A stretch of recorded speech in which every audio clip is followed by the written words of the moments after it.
Dernière question, Madame Le Chanteux. Merci, Monsieur le Président, Madame le Ministre. Madame la Ministre, je souhaitais vous interpeller aujourd'hui afin de mettre en lumière une situation critique dans ma circonscription, la 5e du Var. En effet, j'ai adressé à Madame le Ministre Retailleau une question écrite le 25 juillet 2023 concernant l'absence totale d'établissements d'enseignement supérieur dans l'Est Var. À ce jour, le 30 janvier, elle est restée sans réponse, suscitant une préoccupation grandissante pour les habitants que je représente. Les conséquences négatives de cette lacune sont significatives, affectant non seulement l'attractivité économique de notre département et créant également des obstacles financiers et sociaux liés à l'expatriation des étudiants qui n'ont pas le choix que de quitter leur lieu de vie afin de pouvoir poursuivre leurs études. Cela engendre également une rupture de leur environnement social, ce qui peut nuire à leur épanouissement personnel et surtout augmente considérablement le coût des études, notamment pour ce qui est du logement et de l'alimentation.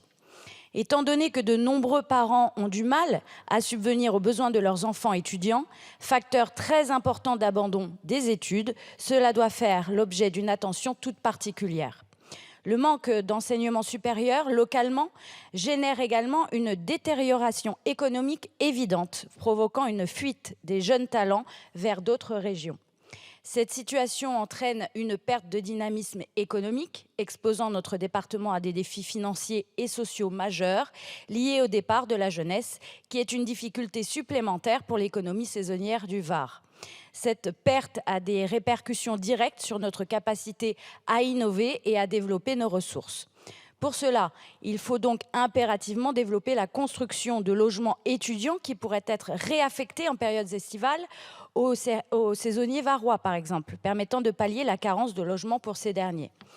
En tant que ministre de l'Enseignement supérieur et de la Recherche, Madame Retailleau, quelles mesures concrètes en tant que ministre représentante, allez-vous prendre pour remédier à cette situation urgente qui contraint de trop nombreux jeunes, soit malheureusement à abandonner leurs études, soit à quitter leur région afin de les poursuivre? Il est donc essentiel de s'adapter aux besoins locaux, garantissant ainsi le développement éducatif et économique de notre département. L'accès aux études étant un droit fondamental, pourriez-vous nous éclairer sur les actions que le gouvernement compte mettre en place pour combler ce déficit d'institutions dans l'Est Var? Je vous remercie. Merci, Madame la députée, Madame la ministre, pour ce dernier tête-à-tête. Merci, Monsieur le Président, Madame la députée Le Chanteux. La ministre de l'Enseignement supérieur et de la Recherche m'a chargée de répondre à votre question. Tout d'abord, rappeler que le ministère de l'Enseignement supérieur et de la Recherche travaille depuis des années à répondre aux inégalités territoriales d'accès à l'enseignement supérieur. Le maillage territorial des sites de formation constitue un point d'attention majeur. Plusieurs études, dont celle récemment menée par la Cour des comptes, indiquent que les établissements d'enseignement supérieur français sont correctement et équitablement répartis entre les métropoles et les autres villes. En effet, pour favoriser l'accès à l'enseignement supérieur, plusieurs dispositifs ont été construits afin de délocaliser les étudiants hors des principaux sièges universitaires. Le dispositif historique est le plus conséquent a consisté à ouvrir des sites universitaires secondaires ou antennes dans les villes moyennes. Un autre dispositif plus récent, articulé autour de campus connectés, a eu pour but de favoriser l'enseignement à distance dans des conditions propices à la réussite.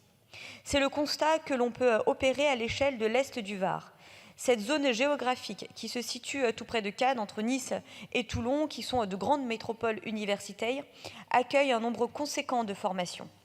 À Draguignan, les élèves sont scolarisés à la faculté de droit, à l'IUT, à l'Institut de formation des soins infirmiers ou encore au sein d'un campus connecté très dynamique. À Saint-Raphaël, le campus connecté accueille depuis bientôt 4 ans plus d'une cinquantaine d'étudiants, principalement inscrits en licence et en master.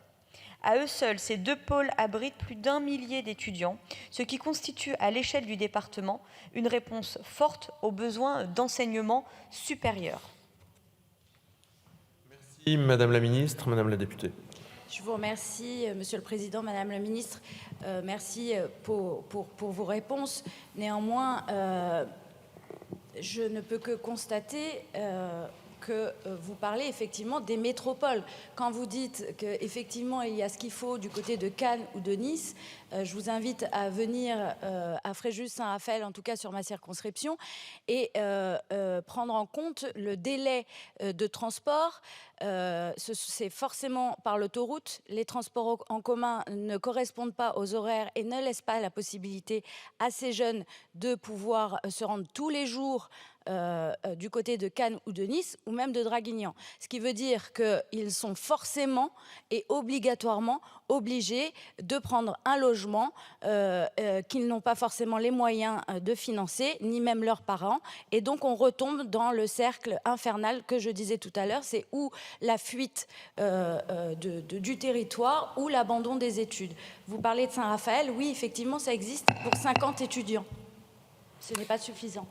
Merci Madame la députée, nous avons terminé les questions orales sans débat. Il me reste à remercier Madame la ministre déléguée pour ce marathon de 23 réponses à 23 questions orales sans débat.